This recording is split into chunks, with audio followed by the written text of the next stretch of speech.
Dahlia জীবনে অনেকটা লড়াই, আর একা লড়াই করেছে পুরো। কি হয়েছিল? শুরুটা সবার মতোই খুব সুন্দরভাবে হয়েছিল। ছোটবেলাটা খুব সুন্দর কাটছিল, পড়াশোনার সাথে সাথে খুব সুন্দর নাচ করতাম।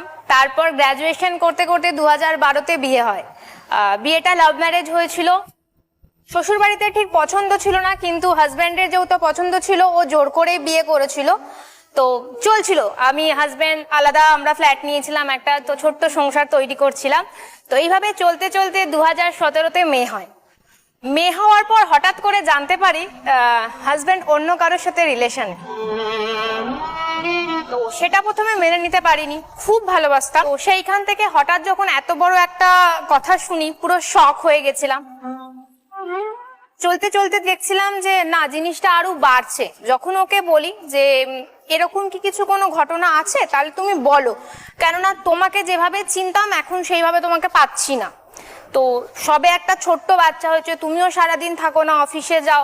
তুমি কিছু করতে না? করতাম, আমি ব্যাংকে ছিলাম। বাচ্চা হওয়ার পর তখন ছেড়ে দিতে হয়েছিল। তারপরে অত বড় ঘটনাটা যখন শুনলাম, তো বন্ধু বান্ধব সবাই সবার মুখ থেকেই শুনছিলাম এরকম। তো এইভাবে দিন দিন অশান্তিটা চরম মাত্রায় যাচ্ছিল। যখন হাজবেন্ডের সাথে বসে কথা বললে তখন কিছু বললো না? না, পুরোটাই অস্বীকার করেছিল। বন্ধু অনেক বোঝানো হয়েছিল। ওর ফ্যামিলিকে যখন জানাই, কারণ ওর ফ্যামিলি তো প্রথম থেকেই চেয়েছিল যে যাতে আমার সাথে বিয়েটা না হয়, কারণ আমার বিয়ের 7 দিন আগে এসেও আমার বাড়িতে যখন পাকা কথা বলতে আসে, ওর পিসি এসে বলে বিয়েটা ভাঙা যায় না, তখন অলরেডি আমাদের সমস্ত কিছু রেডি। যখন শ্বশুর বাড়িতে জানাতে যায়, শ্বশুর বাড়ি বলে তুই সন্দেহ করছিস। উল্টে আমাকে বলা হয় যে তোর মানসিক রোগী ডাক্তার দেখানো উচিত। তো বুঝতে পারছিল না, মানে আমার ভেতরে যে কষ্টটা হচ্ছিল আমি কাউকে বোঝাতে পারছিলাম না। মানে একা একা ভেতরে কুড়ে কুড়ে মরছিলাম, আর ওই মানসিক যন্ত্রণার দিকে যাচ্ছিলাম। তো ফ্যামিলিতে যখন বলতাম, আর আমাদের মিডিল ক্লাস ফ্যামিলি, সচরাচর কেউই চাইবে না যে একটা সংসার ভেঙে যাক, আর আমিও চাইনি। ঠিক হয়ে যাবে একটা টাইমে, ঠিক হয়ে যাবে, মানাতে মানাতে কিছুই ঠিক হচ্ছিল না। এইভাবে কত বছর চললো? 2018 থেকে চলতে থাকে এইভাবে। তারপরে কিভাবে বেরিয়ে এলে ডালিয়া?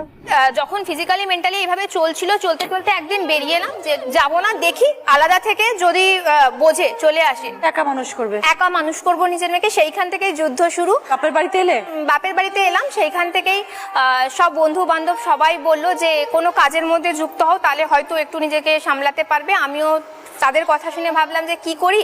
তো নিজেও সাজতে খুব ভালোবাসতাম ছোট থেকে, আর মেয়েদের সবচেয়ে পছন্দের জিনিস হচ্ছে সাজগোজ। এটা লোভ কেউ সামলাতে পারে না।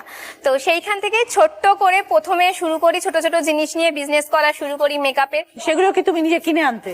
প্রথমে যখন ছোটখাটো জিনিস আনতাম কলকাতার বড় বাজার থেকেই নিতাম।